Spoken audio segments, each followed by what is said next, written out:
welcome back to my YouTube channel. So I hope you're having a wonderful day.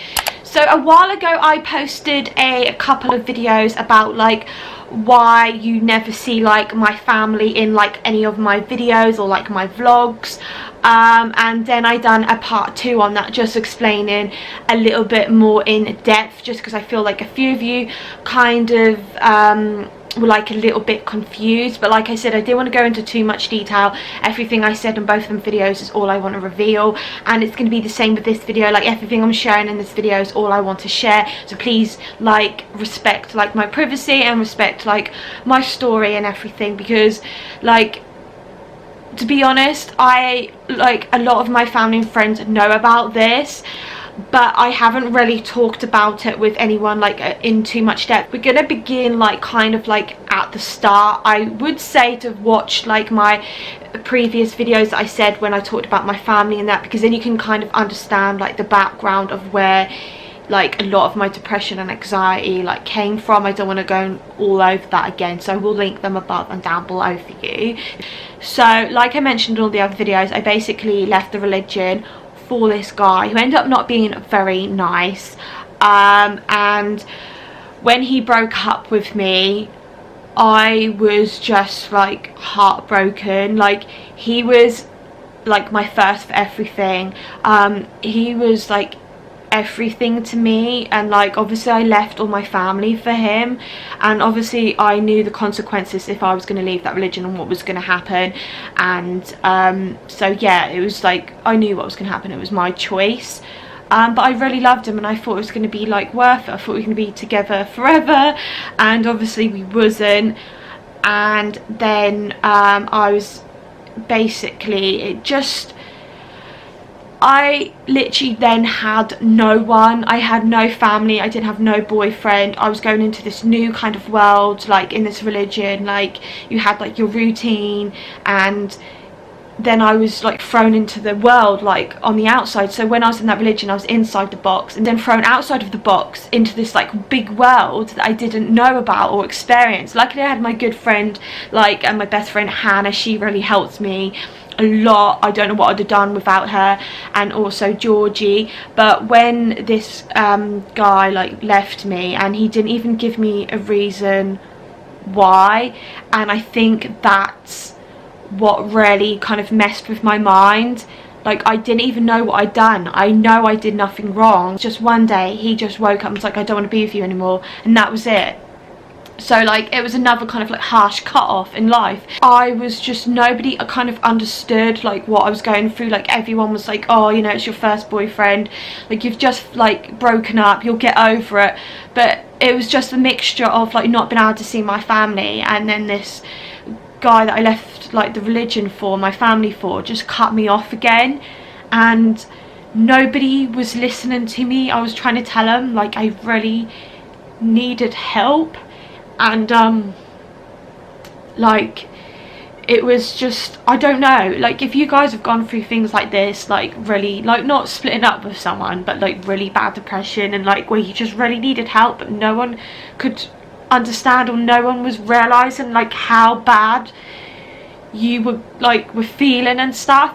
And I remember going to Boots on my lunch break, and I bought loads of packets of paracetamol, and I actually went up to the food court in the mall I was working in, and I was just taking them like sweets, like one by one.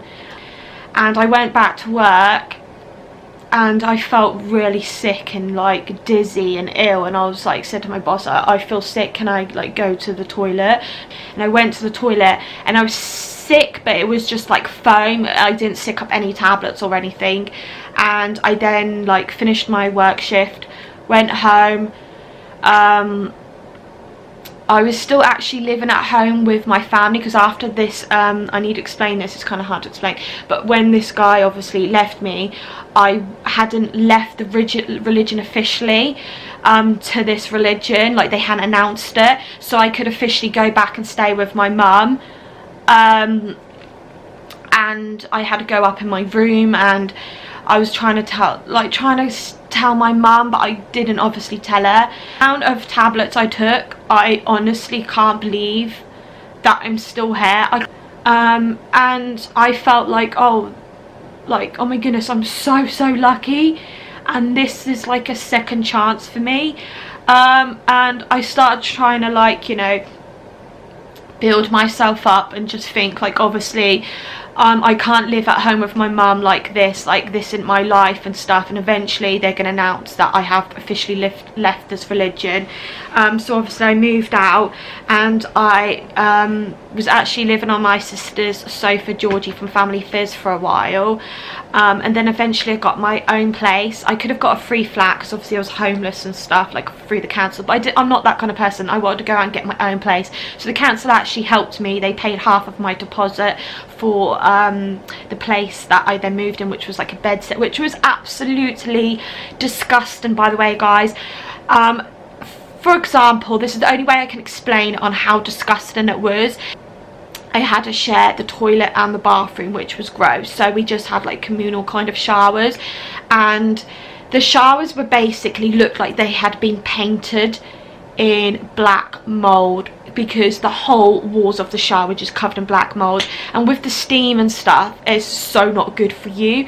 And also the bottom of the shower would also fill up, where the drains would basically overfill and spill out. So gross. And then sometimes the toilets didn't even have toilet seats or toilet doors. Sometimes I found blood, wee, poo on the floor, on the walls. Pretty gross. I was actually living there for nearly over 3 years. I can't believe that. But while I was living on my sister's sofa, I actually met a guy who I was with for just over 3 years. So he basically stayed with me a lot in my bed sit like room. And yeah, I basically just got really depressed and stuff again. So I was on like these depression tablets. They seemed to help, but they kind of made me like a bit numb. And eventually I got off them tablets, because I just wanted to see, like, do I really need them tablets? So I got off them.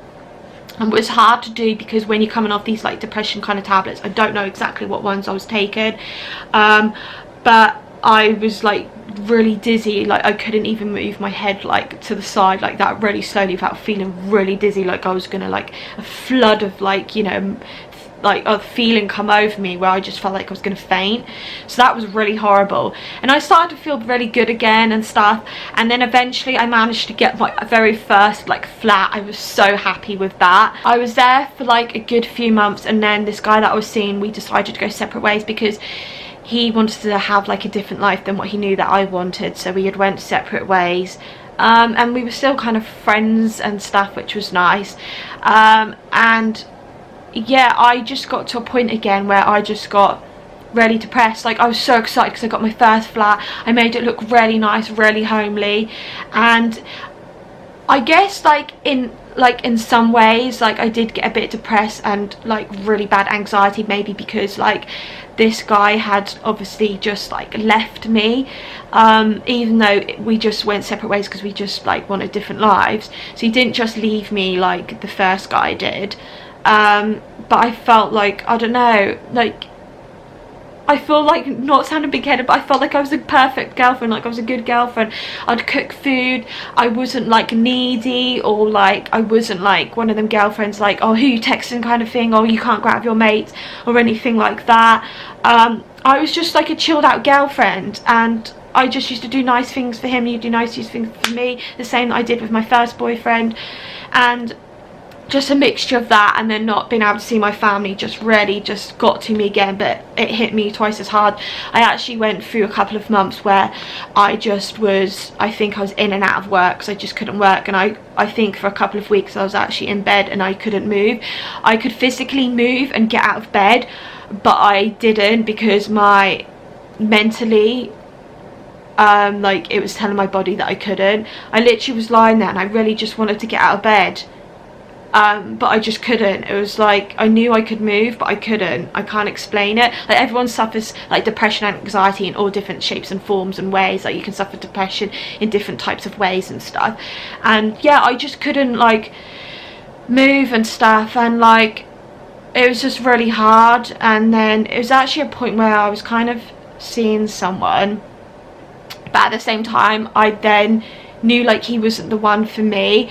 And then I actually was like kind of like I'd met Mickey, And yeah, basically, cut a long story short, I then was just having such like a bad time again, and this is where I feel kind of embarrassed and feel really bad for like wasting time and stuff. But then I guess I wasn't, because I needed help, and I was trying to ask for help and nobody could really understand again. And I done the stupid thing again. I took a load of pills. I knew I didn't take enough though to actually like kill myself, and I drank loads of booze and stuff, and I basically was not trying to kill myself, but it was just like a cry for help. I just really wanted my family to understand that I just really needed to see them. Like, I know I couldn't go back to religion, and I knew I couldn't like see them full time kind of thing, but I just wanted them to like help me, like just come and see me now and then, or let me see them now and then, and they just really didn't like understand. So I was back on these tablets again, and then eventually I was just like, I was like, Harriette, what are you doing? You're one of those people that usually just looks on the good side of life, and I try and think sometimes a bit like logically. So I was just like, literally, I could either like end my life and not be here, which I knew I didn't want to do, because like I said, it was a cry for help. So the main thing I can do is just think like, I'm not ever going to be able to see my family again, because I'm not wanting to go back to this religion. So I just need to like live the best life. I'm young, I'm like smart, like you have to feel good about yourself. I'm smart and beautiful, like everyone out there is smart, beautiful and wonderful in their own ways. Yeah, I started seeing Mickey. I eventually come off these tablets.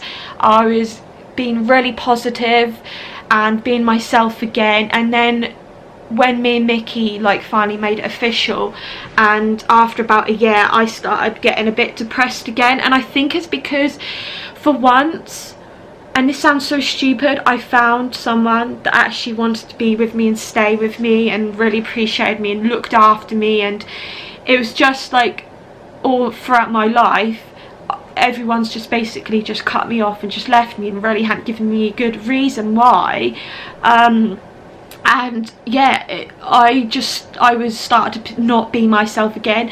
I like, every time Mickey was texting people and stuff, I was like, who are you texting, and getting really like anxious and like, you know, not suspicious, I can't think of the word, but I was like, you know, like, who's he texting? Like every time he went out with his mates, I was at home really anxious and pacing, thinking that he's going to cheat on me, he's talking to girls, even though I knew he would never do that. Which, that's why I'm saying it sounds stupid. I just went through that, and then obviously I started missing my family again. I know I'll always go through these phases where I really miss them, and yeah, so I haven't been on these tablets for like 5 years probably, and I feel so good for it. And when I look back, I actually feel like sometimes them tablets made me worse. For me personally, they made me worse. I felt like when I was on these tablets, like in my mind I had this thing like, oh, I'm taking these tablets, I should be really good, I should be really positive and stuff, and I wasn't. Yeah, I've been off them tablets. What really helped is obviously some of my family and friends that obviously I could talk to, like my friend Hannah. I had another friend back then who was really good to me, and her mum was really good to me as well, and obviously Georgie helped me. But my best friend Hannah and Mickey really did help me a lot.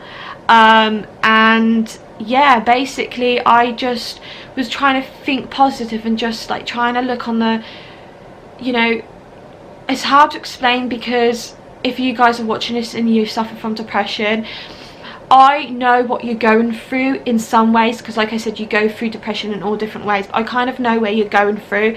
And this is the annoying thing that people always say, and if you're going through depression, you probably people say it does get better, and honestly it does. Them words like, while you go for depression, is like, that ain't gonna help me in any way, but honestly it does. And I'm just hoping if you're suffering from depression and you look back at my story, my videos, and where I am now, that you can see it does get better, and it's only if you let it get better. Like, if you keep like trying to think tablets are gonna make it better, like, I'm not a doctor, but they do help people in some ways, which is really good. But you need yourself, your mental self, and to like help you get through it as well, and to try and be really as positive as you can. And that's another one of them words, when people say be positive, you're just like, you don't know what I'm going through, that isn't helping. That's just what I went through. I'm now 31, I've been with Mickey 6 years, I'm living the best life I can. And yeah, I just hope this video's helped you if you suffer from depression in some kind of ways. But yeah, I'm gonna leave the video here because I feel like this video is really, really long. Yeah, I love you guys, and please leave any comments down below if you want to share any of your experiences, if you feel like you want to do that. So yeah, anyway guys, I love you, and I'm gonna leave this video here. And thanks for listening to me, and yeah, I love you guys.